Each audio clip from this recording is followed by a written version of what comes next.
Amis téléspectateurs de la télévision Canal Innovation Bénin Plus, bonjour. Aujourd'hui, la rédaction de votre télévision préférée est allée à la découverte d'un monsieur, un jeune très actif. Le jeune a pour nom Elias Givi. Elias Givi est un porteur d'initiative Peace Vote 229. Peace Vote 229 est une initiative qui vise à faire connaître à la population béninoise les enjeux pertinents du code électoral et du code du numérique.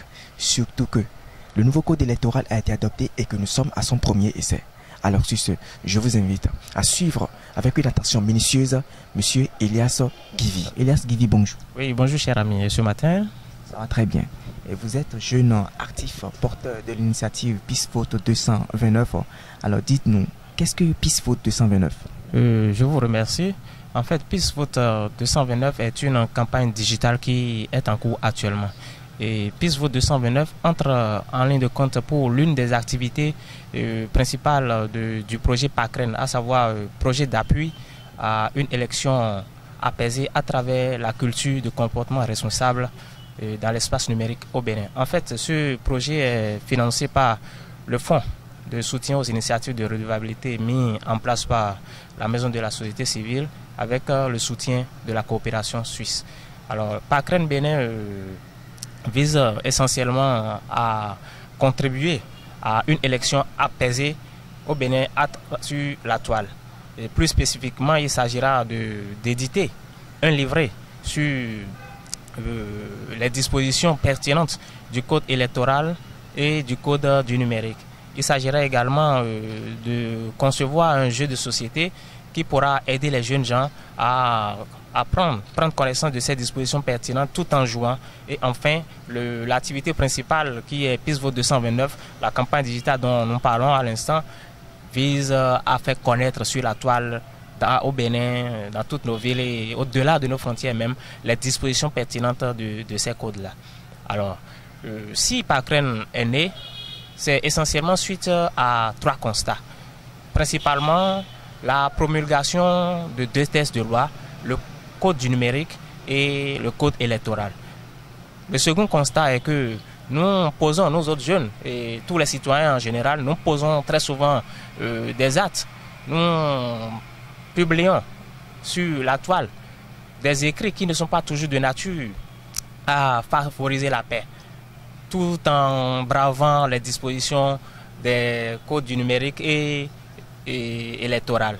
Et le troisième constat, c'est que dans quelques semaines, nous irons aux premières élections qui auront lieu après la promulgation de ces 2 textes de loi. Donc c'est essentiellement ces 3 objectifs, ces 3 constats, j'allais dire, qui ont motivé l'avènement de ce projet et dont l'activité principale est la campagne digitale Peace Vote 229.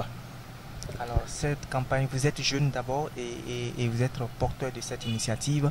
Dites-nous, l'initiative existe depuis quand et quel est le chemin que vous avez fait déjà?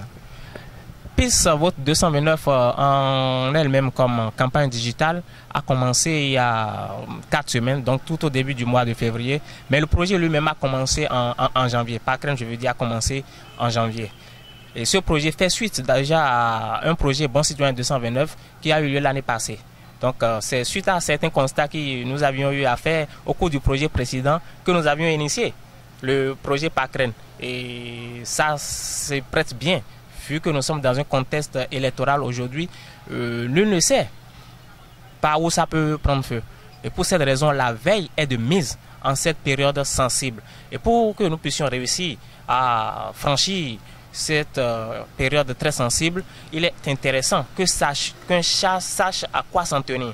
Le code électoral, c'est quoi son contenu? Quelle est ma responsabilité? Qu'est-ce que, en tant que citoyen, en tant qu'électeur, je dois faire? En tant que candidat, qu'est-ce que je dois faire? Dès lors que je me porte candidat et que je vais aux élections, le jour de l'élection, quel doit être mon comportement? En tant que citoyen électeur, quel doit être mon comportement le jour de l'élection? Après les élections, dois-je me mettre à publier les informations sur la toile? Non, il y a des institutions qui sont habilitées à faire cela. Toutes ces dispositions, toutes ces institutions, tous ces règlements sont dans ces dispositions, dans ces textes de loi, que sont notamment le code électoral. Alors, nous ne devons donc pas nous substituer à ces institutions. Et pour ne pas le faire, il faut mettre la puce à l'oreille aux citoyens que nous sommes. C'est pour ces raisons que nous avions initié Piste Vote 229 qui a commencé il y a quelques jours, comme je l'ai dit, et qui va se poursuivre jusqu'à la fin des élections. Alors, Piste Vote 229 se poursuivra jusqu'à la fin des élections. Et pour l'instant, quelles sont les perspectives en vue? Pour l'instant, nos objectifs immédiatement à court terme, donc, c'est que les élections se passent dans de très belles conditions, dans la paix, pour que chacun puisse continuer à vaquer à ses activités socio-économiques.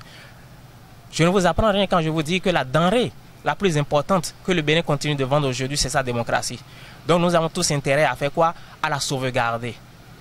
Et in fine, et à long terme, nous souhaiterions à ce que tous les jeunes fassent preuve de quoi? D'une citoyenneté active et responsable au Bénin et dans le monde. C'est notre perspective à court et moyen et à long terme.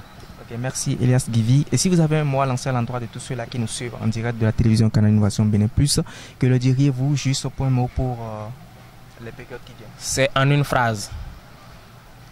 Des élections apaisées sur la toile au Bénin.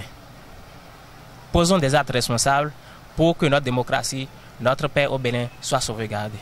Eh bien voilà, vous l'avez suivi avec une attention particulière. Il faut que nous posions des actes qui sauvegardent la paix. Parce que des périodes électorales vont venir et passeront. Il faut que chaque Béninois lambda puisse vaquer à ses occupations aussi bien économiques que sociales après les élections. Alors pour cela, mettez les petits plats dans les grands afin que les périodes électorales puissent se passer dans de très bonnes conditions. C'était Pancras Ganaro en direct chez vous.